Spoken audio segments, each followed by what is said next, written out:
जो मुद्दा है हमारा वो है इस देश में जिस तरह से गरीब का, मजदूर का अपमान किया जा रहा है, जिस तरह से उसे भूखा प्यासा मारा जा रहा है, सड़क पे चलने को जो मजबूर है, पैदल चलने को जो मजबूर है, चाहे बुजुर्ग हों, बच्चे हों, चाहे गर्भवती महिलाएं हों, चाहे बीमार हों, कोई भी लोग हों, वो सारे के सारे इस देश के रहने वाले, इस देश के नागरिक हैं, इस देश के सम्मानित नागरिक हैं। जो व्यवहार उनके साथ में किया जा रहा है और विशेषकर पुलिस द्वारा जो बदतमीजी की जा रही है उनके साथ में, और पुलिस के साथ साथ सरकारों द्वारा जो बदतमीजी की जा रही है। पुलिस द्वारा तो बदतमीजी ये है कि लगातार उनको जिस तरह से यूं कहें कि गुमराह किया जा रहा है और सड़क पर मारा जा रहा है, पीटा जा रहा है, जिसकी वजह से वो सड़क छोड़कर रेलवे लाइन पे जाते हैं, वहां कट जाते हैं तो पुलिस फिर वहां पहुंच जाती है, वहां फिर उनको मारती है और चलने नहीं दे रही है। उनको अपने ही देश में जो है उनके साथ विदेशियों जैसा व्यवहार हो रहा।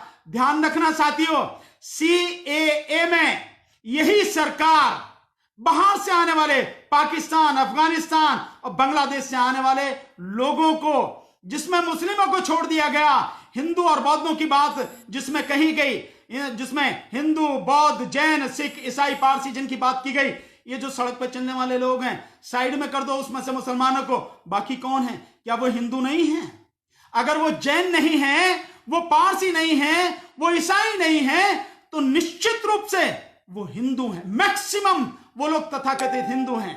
और जबकि मैं बार बार मैंने कहा कि हिंदू नहीं है, ये तो हिंदू इनको तब कहा जाता है कि जब आरएसएस, बीजेपी के लोगों को मुसलमानों से लड़ाना हो तो इन ओबीसी, एससी, एसटी के लोगों को, आदिवासी लोगों को ये हिंदू बोलते हैं, अन्यथा वो हिंदू नहीं है। अगर वो हिंदू होते, हिंदुओं का दर्द होता, हिंदुओं के प्रति जरा सी भी कोई भावना होती, उनके प्रति सम्मान होता, उनका दुख दिखाई देता, उनके पैरों के छाले दिखाई देते, उनके बच्चों की चीख पुकार दिखाई देती, मरते हुए लोगों की लाशें दिखाई देती, तो क्या दिखता नहीं कि वो हिंदू मर रहे हैं, वो इंसान मर रहा है। लेकिन कोई परवाह इस सरकार को नहीं है, बीजेपी सरकार को नहीं है, बल्कि उसने मजदूरों का और गला काटने के लिए ये जो श्रमिक कानून है उन कानूनों को खत्म कर दिया।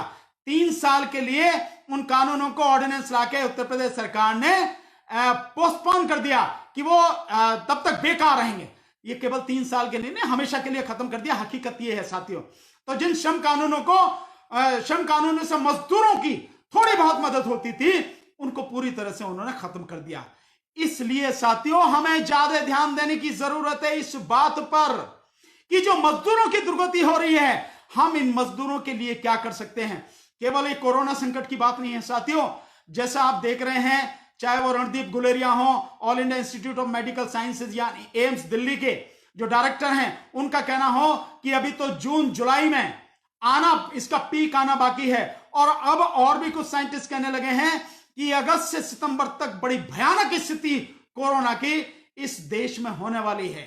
क्योंकि जो रिपोर्ट आ रही है, जिस समय शुरू में मजदूर गए थे, वो 2 लाख मजदूर जैसे बिहार में गए थे, उनको किसी को कोरोना नहीं। लोग हैं, इन सारे लोगों, वो सारे के सारे जो लोग हैं, जो उनके साथ में ये सारी स्थिति हो रही है, उनकी स्थिति बड़ी गंभीर है साथियों।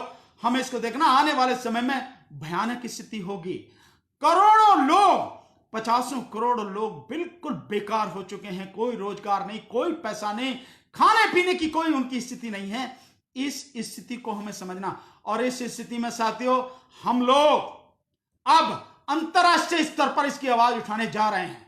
हम लोगों ने तय किया है कि इंटरनेशनल लेबर ऑर्गेनाइजेशन जो है ILO, इंटरनेशनल लेबर ऑर्गेनाइजेशन, हमारी पार्टी राष्ट्रीय जनहित संघर्ष पार्टी इस मुद्दे को इंटरनेशनल लेबर ऑर्गेनाइजेशन है जिनेवा में, जिसका ऑफिस है, वहां उठाएगी। लगातार हमने पिटीशन तैयार कर लिया है, एप्लीकेशन हमने तैयार कर ली है, और इसको हम उसको जो इंटरनेशनल लेबर ऑर्गेनाइजेशन है उसको भेजेंगे।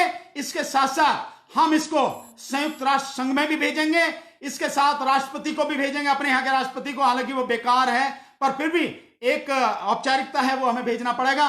और इसके अलावा हम भिन्न भिन्न जो इंटरनेशनल फोरम्स हैं उन पर भी हम इसको भेजने का लगातार प्रयास कर रहे हैं। मेरा आप सबसे एक निवेदन है, हाथ जोड़ करके हम इसको बहुत जल्दी कल कोशिश करेंगे, कल या परसों में ही अपने इस फेसबुक पर डाल देंगे हम लोग, और इसको हम जो हमारा जो व्हाट्सएप है उस व्हाट्सएप ग्रुप में भी हम इसको शेयर करेंगे। जिसको भी मिल जाए वो आगे लगातार शेयर करे, और वो जो पिटीशन हम डाल रहे हैं उस पिटीशन को अपनी तरफ से भी हर व्यक्ति, जिनेवा में जो इंटरनेशनल लेबर ऑर्गेनाइजेशन है यानी अंतरराष्ट्रीय मजदूर संगठन जो है, उसके यहां भेजने का प्रयास करें। सब लोग, जितने ज्यादा से ज्यादा लोग हैं साथियों, उतने ज्यादा से ज्यादा लोग उसको भेजें। ईमेल का पता हमने सारा उसमें दिया हुआ है, उसका पूरा पता हमने दिया हुआ है।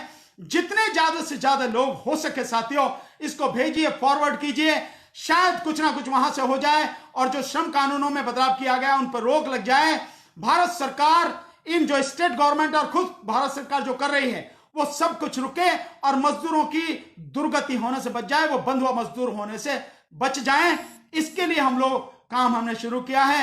मैं साथियों इसी बात के साथ अपनी बात आपके सामने जो है खत्म करने का प्रयास करूंगा, लेकिन आपसे निवेदन करूंगा जो तीनों बातें मैंने बताई हैं साथियों, इसको आप ध्यान रखें साथियों। देखिए, जो इंटरनेशनल लेबर ऑर्गेनाइजेशन की मैंने बात की है साथियों, भारत सरकार ने जो इंटरनेशनल लेबर ऑर्गेनाइजेशन का चार्टर है यानी जो संविधान है, संयुक्त राष्ट्र संघ का जो संविधान है, उस पर सिग्नेचर किए हैं। जो सिग्नेचर किए हैं तो ये उस पर लागू होती हैं शर्तें, वो मानने को बाध्य हैं उन शर्तों को कि जो अंतरराष्ट्रीय लेबर कानून की हैं। सरकार को मानना पड़ेगा, भारत सरकार को मानना पड़ेगा और राज्य सरकारों को कहना पड़ेगा कि ये जो मजदूरों के खिलाफ काम किए जा रहे हैं इनको बंद करें, अन्यथा इसके खिलाफ कार्रवाई होगी और हम अपनी आवाज लगातार उठाते रहेंगे, मजदूरों के हक में अपनी आवाज बुलंद करते रहेंगे और जब तक ये कानून खत्म नहीं हो जाएगा हम संघर्ष करते रहेंगे। अभी तो केवल ये बात है कि हम लगातार लोगों से कह रहे हैं और हम शुरू कर रहे हैं, लेकिन जैसे ही लॉकडाउन खुलेगा हम सड़क पर इस बात के लिए आंदोलन करेंगे, लेबर के लिए, मजदूरों के लिए, इस देश की जनता के लिए, गरीबों के लिए सड़क पर आंदोलन करेंगे और सरकार को मजबूर करेंगे, चाहे राज्य सरकार हो चाहे केंद्र सरकार, कि ये जो उसने कानून में बदलाव किया है, इन कानून को जो सस्पेंड किया इसको खत्म करे और मजदूरों को उनका हक दे। साथियों हम लगातार इसके लिए काम कर रहे हैं साथियों, लगातार करते रहेंगे। देखिए, हम स्थिति ऐसी है कि लॉकडाउन में बड़ी मुश्किल हो जा रही है कि कहीं भी नहीं जा पा रहे हैं और आप समझ रहे हैं कि क्योंकि हम यहाँ उत्तर प्रदेश गाजियाबाद में रहते हैं, यहाँ तो पुलिस की जो है, मतलब उत्तर प्रदेश में तो मैं जितना भी कहूं उतना कम है जो बदतमीजी पुलिस की तरफ से हो रही है, लेकिन साथियों हो दिल्ली में भी कम नहीं रही, क्योंकि दिल्ली में जिस तरह से जो सीए, एनपीआर और एनआरसी के आंदोलन में लोग थे, उन लोगों को लगातार उठाकर लगातार उन लोगों को मुकदमे लगाए जा रहे हैं। 800 से ज्यादा लोगों को उठा लिया गया है, 800 से ज्यादा लोगों के खिलाफ एफआईआर की गई है। यूएपीए कानून के अंतर्गत ये कार्रवाई की गई है और यूएपीए कानून सरकार ने कहा आतंकवादियों के लिए, लेकिन मैं पहले ही दिन मैंने कहा था आतंकवादियों के लिए नहीं, ये उनके लिए इस्तेमाल होगा जो लोग सरकार के खिलाफ आवाज उठाएंगे, सरकार के खिलाफ बोलेंगे। वो राजनीतिक कार्यकर्ता हो, सामाजिक व्यक्ति हो, सामाजिक कार्यकर्ता हो, प्रबुद्ध व्यक्ति हो, प्रोफेसर्स हो, पत्रकार हो, जितने भी पढ़े लिखे लोग ईमानदारी की बात कहेंगे, आवाज उठाएंगे, उनके जो विरोध में इस्तेमाल होगा और वो यही हो रहा है। तो इसलिए मेरा आपसे निवेदन है साथियों, जो बात मैंने कही है इन बातों को बहुत ध्यान से सोचें साथियों, इन बातों पर बहुत ध्यान दें साथियों, और इसके बाद जो भी लोगों के हक में है उसको करें साथियों। चाहे मैंने बता दिया ईवीएम का मसला हो, चाहे मैंने बता दिया अयोध्या का मसला, और चाहे ये इंटरनेशनल लेबर ऑर्गेनाइजेशन में जाने का है लेबर के विषय में, ये सारी की सारी चीजें हमको करनी है। अब आगे जो मैं आपको बताऊंगा साथियों, 3 दिन बाद फिर आपके सामने फेसबुक पे आऊंगा, वो बहुत ही इंपॉर्टेंट बातें हैं और सीधे सीधे बहुजन समाज से जुड़ी हुई बातें हैं जिनका लोगों को पता नहीं है।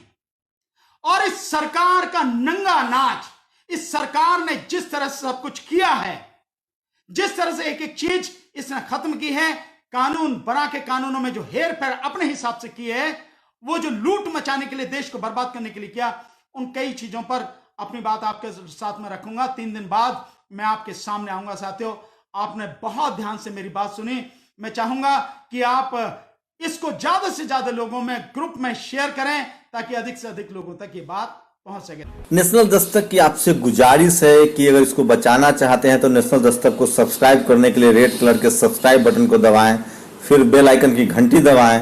नेशनल दस्तक को बचाने के लिए बहुत जरूरी है कि हर खबर को शेयर करें, लाइक करें, कमेंट जरूर करें।